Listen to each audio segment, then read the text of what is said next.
Alright guys, this is Docm with another Minecraft video. You heard it. And today guys, this is episode 31 of the 4th season of the Minecraft World Tour. I'm glad you could make it. Boy oh boy, I had some trouble with that setup up there. Thankfully it fixed now, but the last 2 days I was messing about with it and doing stuff and resetting and loading backups and that's the stuff you have to do if you want to try out new technology, and you have to expect. Thankfully I did a bunch of backups and we're all cool. I'm just down here in the main room real quick because I wanted to look at the proportions of that massive dirt tube I have going up there. I needed that because I needed to transport a villager up there because I resetted the whole farm setup up there and also changed a lot about it function wise. So yeah, we have this massive dirt tube there now. Let's get up there and have a look. It worked well with the iron golem. I realized later, but while I was troubleshooting and not really 100% sure what the problem was, I thought the reason for me having problems was the wither not being precisely centered in the middle, but it ain't true. Also I was scoping the height of the thing because I was thinking, man, this needs an elevator. Oh boy. This would be an elevator that is literally 190 blocks high or so. I mean, we are about at surface level, a bit higher. Okay, let's say 180, 170 high block high elevator. So it's gotta be a reliable design, and it's gotta be something that is, you know, not insanely outrageous. I mean, there is plenty good redstone elevator designs out there, and in single player normally it should work well. You can see the light there, we're getting there. I just wanted to show you how long it takes to get up here, and it was really annoying to build up here, hauling stuff up.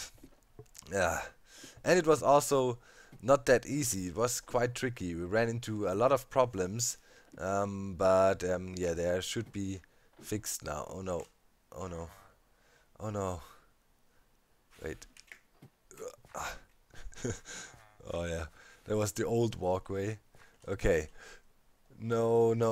Did I really do this? Woo. It's not the first time it happened.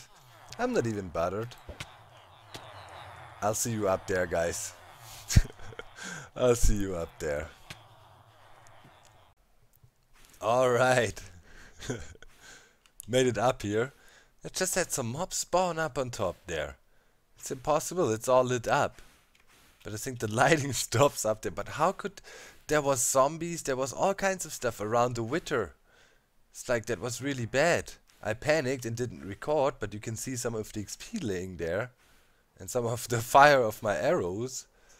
Wow, that was weird. I've never seen that happening. How can that be? There's torches right there. Is there one dark spot or what? Let's double check and bring some torches up. Yeah, we have to check out the setup anyways. So yeah, here she blows. Version 2.0. And I want to set something straight. At least, you know, make sure I try. Because last time I said Test was involved with having boats on top of withers or entities to hold them down. And I think I was wrong with that. I did some more research and I figured out this guy named Myron Erio. Myron Erio, he also, you know, is linked by Ilmango, who was also working with the wither cages. And I think this guy, Myron Erio, is the guy who came up with the idea of having the, you know, wither skulls in the void and making wither cages like that. So yeah, we need to point out the right credits here. At least we need to try. You know, it's really hard to figure out sometimes who does what. But I'm hoping I got that straight now. So yeah, next thing, there was a problem with this wither cage. You can see we have no boat on top, and the problem was whenever you log in, the wither has a chance to sink down a bit. You see how he's bobbing there, right? It's kind of the same effect. Now imagine the boat is on top of him, and you log out and in right at the moment when he's down a little bit. You know, it's not really what happens, but what happens is it sinks down a 16th of a block ever so often when you log in and out, and eventually it will break free because the boat is sitting on top of it and it can't push up, you know, and then eventually you will get below void height limit, where you can see the last blocks placed up there is pretty much where the build limit is, and then breaks free and destroys everything. That happened to me. Thankfully I had a backup, and I was like, huh, what is going on? Thought he was off-centered. That's when I started bringing a villager up here, putting him in there, but that was not the issue. The issue was actually that it was sinking down, and El Mango also did a little video about that, pointing that out. And there is a problem with that. So yeah, now this is a Boatless version again, set up, and the only issue with it is that you don't have a too high pretty much stream of area where you can break blocks. You only have a one high area, you know. I'll show you, wait, you know what I mean. Around here you can see there's some blocks pushed around the thing, right? And yeah, Witter will break him. What did happen there? Yeah, boom. Alright, so the area where Witters break blocks, it's in this case it's only one high, because the Witter is slightly higher. You can see how he's bobbing up and down, and that's why you had the boat on top of him, push him down right in the perfect position so he can break 2 blocks, or 2 block high. Now you can only do 1 high, but it's not bad. I had a little workaround for that. First of all, we have this 1 high stream. That was the idea, coming in here, and before we just pushed it in front of it and it broke it. Now as the space is a bit smaller, I don't have a 2 high stream, I have a 1 high stream, and I push it around the corner. Let's look at it. Let's say a log comes in, you can see this happens, it gets pushed around the corner, the Witter gets triggered and breaks all the blocks. And that's actually quite simple up here. That pusher, the blocks or logs come up from below here, and as soon as contact is made, you can see it happening here really fast. We push the redstone signal through, it hits this redstone block or redstone via this block, and then goes in here, boom, and then pushes over, you know. This is like a normal sideways pusher pretty much. And also we take the signal down, and that goes down to here, and you can see there is a piston below. Any problems? There's a piston below, and that piston gets a short pulse and pulls this redstone block up and down. That means every second time this thing is triggered here, or every third time, better say, or every second cycle, a snowball is fired from below. Not every time, so we save up on snowballs. But yeah, you see the redstone block in action when I show you from below. And yeah, that's the idea here, pushing the blocks around the corner and thus getting more space to break. See, now nothing happened, and if I push one more, it would fire. Didn't get hit, and so on, only every second time. So yeah, this is the idea behind this setup here. So we save up some snowballs, and it's quite a fun solution, you know, just to snake the wood around the Witter like that.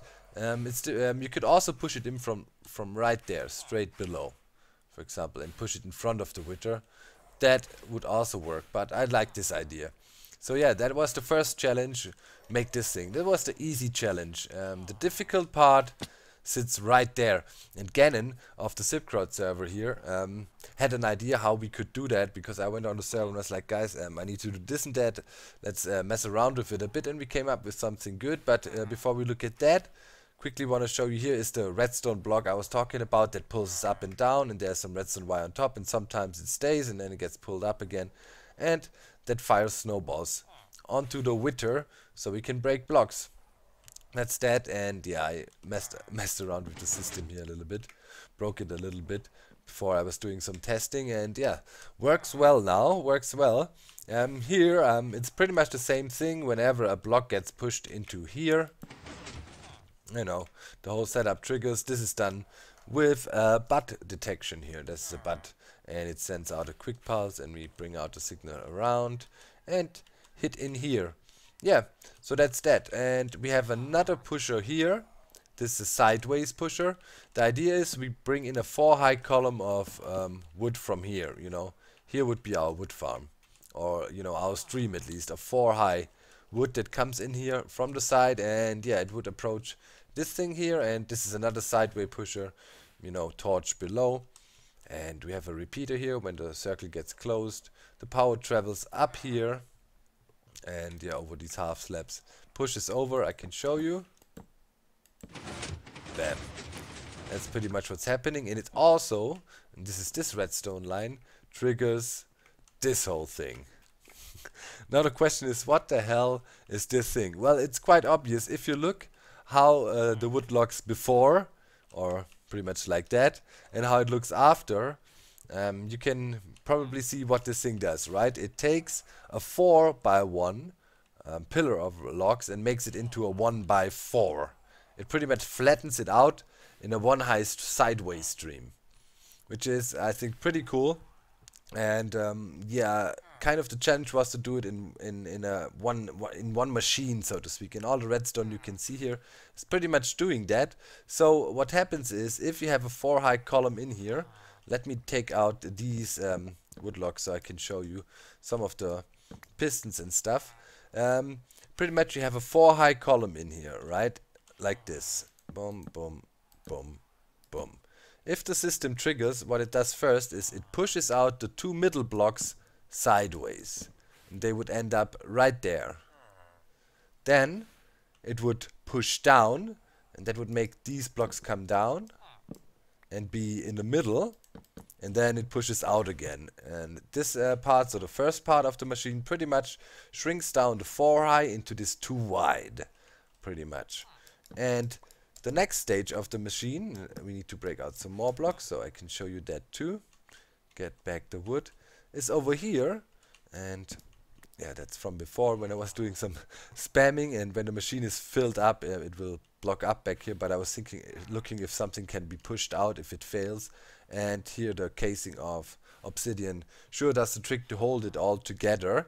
Well, what happens here is obviously a 2 high column comes in from the side, then the middle piston would push out, and that would free up the space here and get the block over here. Then the top piston would fire, bring the block down here, free up the space up there, and then the middle piston would fire again and push it out. So it's quite a complex process here, several stages, but it's all done in one step. So yeah, let's do this. Let's load up the machine. So logs would come in from here, get pushed over. Right now nothing happens. Another log comes in. Now first block's getting pushed out, and another log comes in. And now the machine is fully loading and pushing out 4 at once, and everything is keeping up, pushing it in, and blocks are getting shot into the chest right there, and I can pick him up from there. So the basic mechanic is done, and obviously it is fast enough. If you think about the tree farm you would hook up to that, it would be one that has a double piston extender to push out the tree, and it would have leaf crusher. So, you know, you have a certain time between each cycle. That means this thing would not be spammed with one pile of log, one after the other. It is pretty fast, but obviously it's not infinitely fast. But the timing is not an issue, and if it would be an issue, I would just slow some of the pushers beforehand down a bit and put a little lock in there and make sure it can only push if there's free space. But yeah, you need these security setups in your tree farms anyways, because if one of those columns of logs messes up somewhere, it can mess up badly. Therefore you always should use like non-pushable blocks where it's possible. It's not possible anywhere. For example, here below I couldn't fit in the repeater anywhere else. This is a potential area where it could break, but they have an obsidian block behind it, so it's at least not gonna be pushed out until whatever, you know. So yeah, that's that. That's the 4-to-1 shrinker plus a wraparound around the wither into chest thing, and that took quite a while. Especially this part here was quite tricky to figure out. There's different ways, of course, to handle logs, but I think this is pretty practical. Good thing you could use it for the other stuff as well. For example, if you handle ice streams or whatever, if you have cobble generators. Also, I don't know. Also, it's just cool. It's just cool to do that and have a little setup like that. A lot of pistons moving, pushing stuff around. Make it look cool and technical and awesome. Obviously, I want to wrap this thing in then later on. You know, we don't want to leave the redstone exposed. Probably if I would have planned it out more beforehand, it could have been probably even more compact.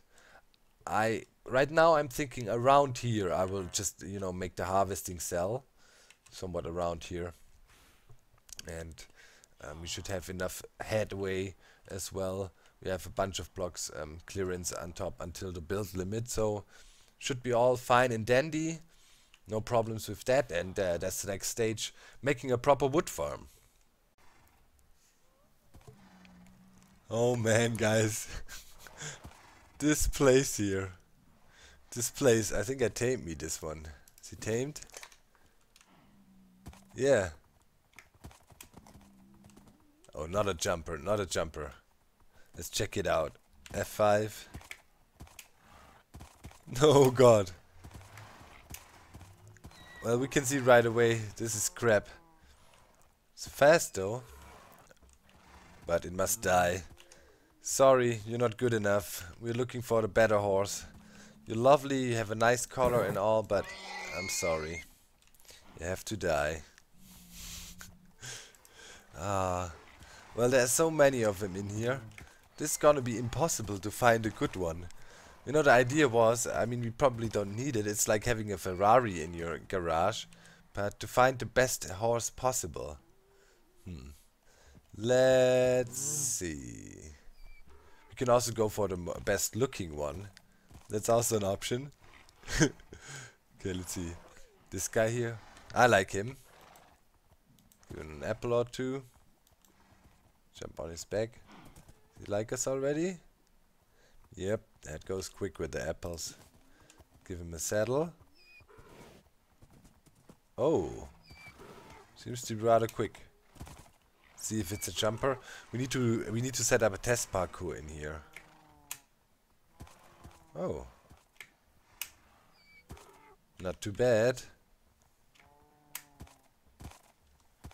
Not the best jumper in town, but he can get around. Well, if you have an infinite supply of horses, I'm really questioning my decision to try to find the best horse here. Does it even make sense? I don't know. We have not much to get around with our horses. And man, sad news again. I wanted to show you, I just came here actually not because of the horses, but because of the guardian I had caught, and he died again. So, back there, excusez-moi, I had a guardian caught and he's gone now again. So, gotta do it again. I got it from the neighboring temple. Must be suffocating in the wall somehow. But that must be a new issue. Maybe it's a new issue. Look at the transparent blocks on top of me. Oh, that looks so cool. Maybe it's a new issue in 1.87. I don't know. 1.86. It's really weird. Transparent floor ceiling blocks as well. That's also weird. Well, okay guys, I need to keep on going. Minecon is soon. Oop, what happened there? Nothing. Minecon is soon. Need to get ready. Needs to be some preparation for that. Oh man, this tower is also a cool build we did, I have to say. And until next time I try to finish the wood farm.